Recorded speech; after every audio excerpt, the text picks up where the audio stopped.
इस्लामाबाद वार्ता का दूसरा दौर विफल हो गया है। ईरान ने पाकिस्तान जाने से साफ इनकार कर दिया है। ईरान की न्यूज एजेंसी के हवाले से बड़ी खबर यह है कि दूसरे दौर की बातचीत में ईरान शामिल नहीं होगा। That's a big development in a sense के वो कहते हैं ना, जिसको पता नहीं था कि क्या होगा, लेकिन अब डील ऑफ द सेंचुरी है। क्या होगी, कैसे होगी, कौन आएगा, क्या होगा, क्योंकि इस वक्त सबको ये था कि जनाब पहले डील हो जाएगी, लेकिन वो डील नहीं हुई।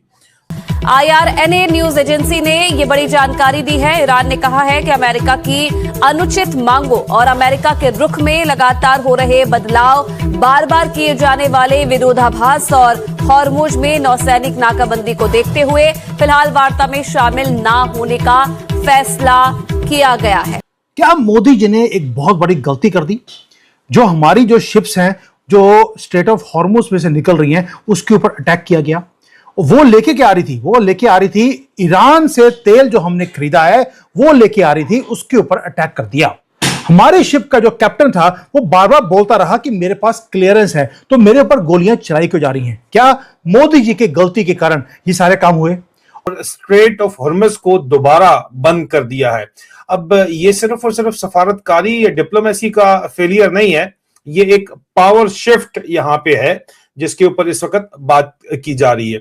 जो मुसद्दिका रिपोर्ट्स हैं उसके मुताबिक, कंफर्म रिपोर्ट्स के मुताबिक, ईरान ने अमेरिका के साथ दूसरी राउंड की नेगोशिएशन से इनकार कर दिया है, जबकि ग्राउंड पर सिचुएशन और भी ज्यादा सीरियस हो चुकी है। अमेरिकी जंगी जो तैयारे हैं, B-52 बॉम्बर हैं, वो बरतानिया से उड़े हैं और सुबह 8 बजे के करीब जो है वो कहा जा रहा है कि वो ईरान के करीब पहुंचे हुए होंगे। अब वो क्या करेंगे पहुंच के, तो देखा जाएगा। जय हिंद दोस्तों, काफ़ी बड़ी अपडेट है कि जो second round of talks Islamabad में होने थे, वो जो है ईरान ने उसको मना कर दी। ईरान की तरफ से लगातार यही क्लेम किया जा रहा है कि जी पाकिस्तान दलाल है और पाकिस्तान जो है वो आसिम मुनीर जो है या शहबाज शरीफ जो है वो जो है पाकिस्तान के नहीं बल्कि अमेरिका की तरफ से बात कर रहे हैं। पाकिस्तान जो अपने आप को मीडिएशन का कंट्री बता रहा है कि जी हम मीडिएशन कराएंगे, पर एक्चुअल में मीडिएशन की बजाय जो है पाकिस्तान अमेरिका का पक्ष लेता हुआ नजर आता है मीटिंग्स में, और इन सारी जगहों पे दैट्स वाई वो जो है पाकिस्तान नहीं जाएंगे मीटिंग अटेंड करने के लिए। फिलहाल ये जो है वो ईरानियन मीडिया की तरफ से बताई जा रही है बातें। इन फ्यूचर क्या पता सिनेरियोज चेंज होते हुए भी नजर आए, लेकिन ये तो है कि बातों बातों में ईरान ने कई बार पाकिस्तान की बढ़िया अच्छी खासी बेइज्जती जो है वो कर दी है। और ईरान ने आगे ये भी कहा है कि जब तक कोई न्यूट्रल वेन्यू और अमेरिकन जो है वो मैनिपुलेशन, कभी कहेंगे जी हम वॉर रुक गए, ईरान हमारा दोस्त है, ईरान से रिश्ते अच्छे हैं, ईरान से बातचीत हो गई, तो कभी कहेंगे जी कि हम ईरान को सीज कर देंगे। तो ये जो यूरेनियम वगैरह पे लेके दोनों देशों के बीच कंसर्न्स है, ये जब तक सॉल्व नहीं हो जाएंगे, और बल से तो कोई काम नहीं, मतलब पावर दिखा के अमेरिका चाहे ईरान को झुका ले, ये ईरान होने नहीं देगा। यानी हम मर जाएंगे पर झुकेंगे नहीं, बेसिकली ये कह रहा है ईरान। अब ऐसे में अब देखते हैं कि क्या रद्द अमल आता है ईरान की तरफ से और क्या होता है, कैसे होता है, ये देखने वाली बात है। लेकिन ईरान ने पाकिस्तान की बेइज्जती करके ये बता दिया कि पाकिस्तान की कोई रेलेवेंसी नहीं है, बजाय कि डोनाल्ड ट्रम्प बार बार कह रहे हैं कि पाकिस्तान में डील होगी, पाकिस्तान में डील होगी। इस वजह से ईरान पाकिस्तान आ रहा है और कोई रीजन नहीं और पाकिस्तान की कोई वैल्यू नहीं। तो यहाँ पे जो एक पावर शिफ्ट बड़ा विजिबल नजर आ रहा है। आसिम मुनीर ने तो वादे वईद किए थे, जाहिर बात है, सदर ट्रंप से, जिसके बाद सदर ट्रंप ने ऐलान कर दिया था कि सब कुछ खुल गया है, लेकिन 12 घंटे के अंदर बाजी सारी की सारी पलट गई। सबसे इंपॉर्टेंट बात यह है कि ईरान के अंदर खुद एक वाजे तौर के ऊपर तकसीम नजर आ रही है। सिविलियन लीडरशिप कुछ और बात कर रही है, लेकिन ईरानियन रिपब्लिकन गार्ड कोर बिल्कुल अलग डिसीजन ले रही है। और असल पावर अब वाजे हो चुका है कि वो ईरानी फौज के पास है, ईरानियन रिपब्लिकन गार्ड कोर पासदाराने इनकिलाब के पास है, और ये अब दुनिया के सामने बिल्कुल क्लियर हो चुका है। आसिम मुनीर उसी गार्ड कोर के हेडक्वार्टर में जाके मिलके भी आया, और अब आसिम मुनीर के ऊपर जो है वो सवालात उठाए जा रहे हैं। अमेरिका की इंटेलिजेंस सोर्सेज जो हैं वो कह रही हैं कि आसिम मुनीर का बैकडोर राब्ता ईरानियन रिपब्लिकन गार्ड कोर के साथ है और आसिम मुनीर के ऊपर अब एतबार नहीं किया जा सकता। लेकिन दूसरी तरफ जो बातचीत खुल के सामने आई है वो ये सामने आई है कि बिल्कुल ईरान को पता था और अमेरिका को भी पता था कि ईरान नहीं आएगा दूसरे राउंड के लिए। उसके बाद भी दूसरे राउंड का अनाउंस किया गया। पाकिस्तान में इस्लामाबाद में 2 होटल खाली करा के एक पूरा इंफॉर्मेशन ऑपरेशन बड़ा मैसिव तरीके से पाकिस्तान की फौज के मिलिट्री इंटेलिजेंस ने एक इंफॉर्मेशन ऑपरेशन चलाया कि जनाब नहीं, ये वाकया लाजमी तौर के ऊपर ये लोग आ रहे हैं, सेकंड राउंड हो रहा है। और ये जो न्यूज जिस तरह की चलाई गई कि जेडी वैंस और स्टीव विटकॉफ जो है वो दोबारा आ रहे हैं और उन हैंडल्स के जरिए चलाई गई जिनको आईएसआई ऑपरेट करती है या आईएसपीआर ऑपरेट करता है, उनके जरिए ये खबरें चलाई गई।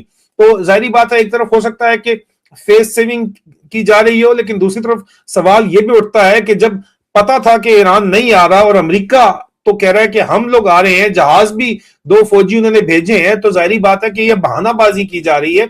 ये एक स्टेज ड्रामा किया जा रहा है दुनिया को बताने के लिए कि हम तो, अमेरिका तो बातचीत के लिए तैयार था, लेकिन ईरान बातचीत के ऊपर तैयार नहीं है कि उसने रद्द कर दिया है इन तमाम बातचीत को। तो इस जाल को बिछाने में क्या ट्रंप का फेवरेट फील्ड मार्शल शामिल है? ये सवाल जो है वो लाजमी तौर के ऊपर जो है अगली लाइव स्ट्रीम के अंदर इसके ऊपर बात होनी है। लेकिन ईरान के आने से पाकिस्तान की किस्मत का फैसला भी उसके ऊपर ही मुनसर है, उससे बराह रास्त उसका ताल्लुक है। पाकिस्तान की जो डोमेस्टिक पॉलिटिक्स है उसका फैसला भी ईरान के ऊपर जो, और दुनिया की भी जाहिर बात है कि अमन का फैसला तो इसके साथ है ही है, मुंसलिक है। लेकिन पाकिस्तान के अंदर अंदरूनी तौर के ऊपर क्या होने जा रहा है उसका भी दारोमदार इस जो है मुज़ाकरात के ऊपर है। वो क्या तफसीलात हैं वो इससे अगला वीलॉग आएगा, उसको देख लीजिएगा तो आपको मामला जीएचयू का जो खुफिया प्लान है वो आपको बड़ा खुल के जो है वो समझ आ जाएगा। अब सवाल ये है कि अगर ईरान के अंदर डिसीजन मेकिंग फ्रेगमेंटेड है तो इस्लामाबाद टॉक्स में अमेरिका किससे फिर आके मुज़ाकरात कर रहा है, नेगोशिएट कर रहा है?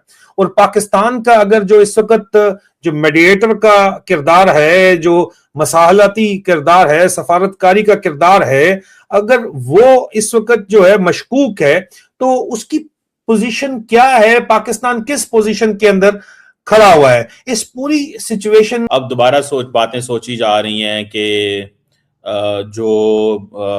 जो डील है वो हो सकती है। ट्रंप ने पहले जो कहा था, मैं आपको इंटरेस्टिंग बात बता दूं, हुआ ये था कि अमेरिकन ने एक डील ईरानियंस को ऑफर की थी इस्लामाबाद के अंदर, और ईरानियंस वो डील लेके तेहरान चले गए। फिर क्या हुआ? फिर ये हुआ कि वाइस प्रेसिडेंट जेडी वैंस ने यहाँ पे खिताब किया और खिताब में उन्होंने कहा कि पायन असी ये समझते हैं कि हमने डील ऑफर कर दी है, अब इट डिपेंड्स कि दे टेक अ डील और नॉट। जो ईरानियंस हैं उन्होंने उस डील को बाय नहीं किया, मेरी ये असेसमेंट है। The Iranians did not by that deal, उन्होंने उस डील को बाय नहीं किया। और फिर क्या हुआ? फिर जारी बात है द सिचुएशन गॉट स्वेयर, और इसीलिए जो फील्ड मार्शल सैयद आसिम मुनीर है वो चले गए उधर, क्या नाम है उसका, ईरान चले गए। वहां पे जाके उन्होंने ही स्टेड देयर फॉर 3 days, 3 दिन वो वहां रहे हैं। मेरे लिए ये बड़ी अजीब किस्म की बात थी कि 3 दिन वहां पे रहे हैं और 3 दिन ये चीजें जो हैं वहां पे वो चलती रही हैं। लेकिन अब वो जिसे कहते हैं ना, क्या होना है क्या नहीं होना, किस तरह की चीज बननी है, एक बड़ा इंटरेस्टिंग सा सिनेरियो है जो हमारे सामने आ रहा है। और अब वो सिनेरियो जो है वो उससे क्या निकलेगा क्या नहीं निकलेगा वो डोंट नो। लेकिन एक चीज तो मैं ये कह सकता हूं कि जो लीडरशिप ईरान की है, they have not got what they were offered। Simple सी बात, उनको जो ऑफर किया गया था उन्होंने बाय नहीं किया। और ईरानी लीडरशिप ने यह भी कहा था कि जनाब हम जो है वो चाहते ये हैं, व्हाट वी वांट इज कि अगर जनरल आसिम मुनीर जाते हैं तो ठीक है, वहां पे रहे हैं, वहां पे से ईरान से उन्होंने बैठ के तेहरान से वॉशिंगटन फोन किए, ठीक है जी। तो आप इमेजिन करेंगे कितनी सिक्योर कम्युनिकेशन लाइंस होंगी प्रेसिडेंट ट्रम्प की, या पाकिस्तान ने वो कैसे लाइंस कम्युनिकेशन जो है वो मेक श्योर की कि वो वहाँ पे रहे। अब ये भी बात बड़ी इंटरेस्टिंग थी कि पाकिस्तान ये सब कुछ जो है वो कैसे करेगा और किस तरह करेगा एंड ऑल दैट। बहरहाल मुझे ये लगता ये है, what I find it this